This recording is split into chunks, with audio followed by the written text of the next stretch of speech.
व्यवसाय का परिचय। अपनी रोजमर्रा की जिंदगी में हम कई इमारतें, लैंडमार्क और स्मारक देखते हैं। इन इमारतों और लैंडमार्कों का निर्माण राजगिरी की कला से ही संभव हुआ। राजगिरी एक कौशल संबंधी व्यवसाय है जो एक निर्माण कार्य के एक हिस्से के रूप में ईंटों, पत्थरों या कंक्रीट ब्लॉकों को बिछाने से संबंधित है। राजगिरी में इस्तेमाल की जाने वाली मुख्य सामग्रियां राजगिरी में इस्तेमाल की जाने वाली मुख्य सामग्रियां सीमेंट, रेत और पानी, ईंट या पत्थर या कंक्रीट ब्लॉक हैं। सीमेंट, रेत और पानी का इस्तेमाल सीमेंट का गारा तैयार करने के लिए किया जाता है।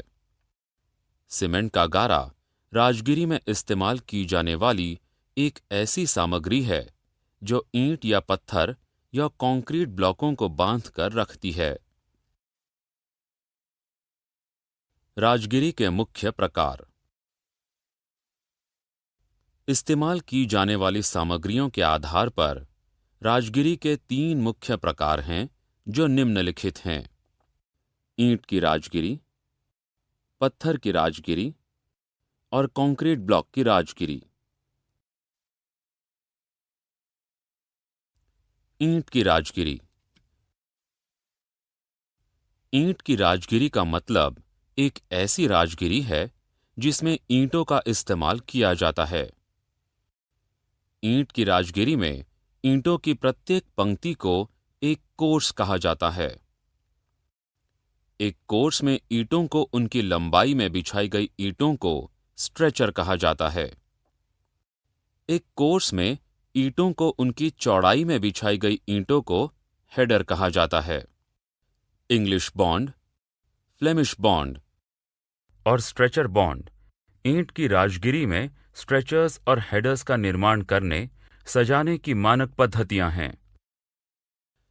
इन बॉन्ड से यह सुनिश्चित होता है कि ईंटों को आपस में अच्छी तरह जोड़ दिया गया है।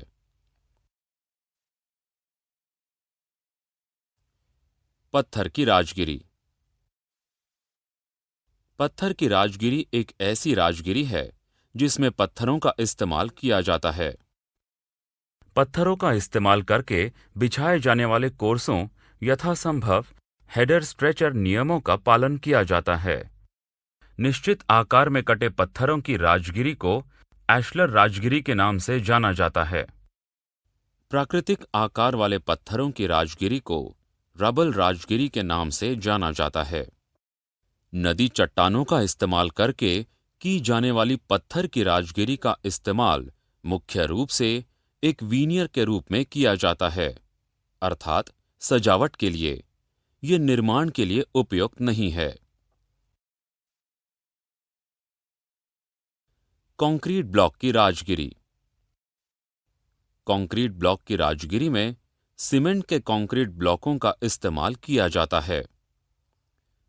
सीमेंट के कंक्रीट ब्लॉक आकार में बड़े परंतु ईंटों की तुलना में हल्के होते हैं।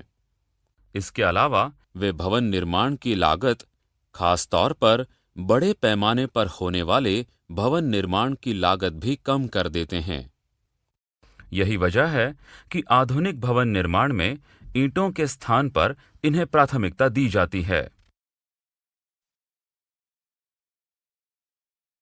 राजगिरी का उपयोग। आमतौर पर राजगिरी का उपयोग दीवारों को बनाने और दीवारों, स्मारकों और अन्य संरचनाओं को बनाए रखने में किया जाता है। भूमिकाएं और जिम्मेदारियां। ये बीनू है जो एक योग्य और निपुण सहायक राजमिस्त्री है।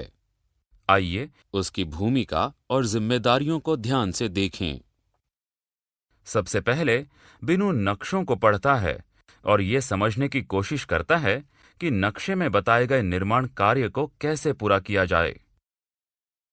उसके बाद वो आवश्यक सामग्रियों जैसे ईंट, सीमेंट, और रेत की मात्रा का अनुमान लगाता है।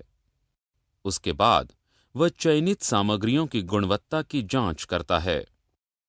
उसके बाद वो साइट या कार्यस्थल पर माप लेता है ताकि ये सत्यापित हो सके कि माप नक्शों से मेल खा रहे हैं या नहीं। उसके बाद वो अपने काम में इस्तेमाल किए जाने वाले औजारों जैसे करनी और जॉइंट फिलर का चयन करता है।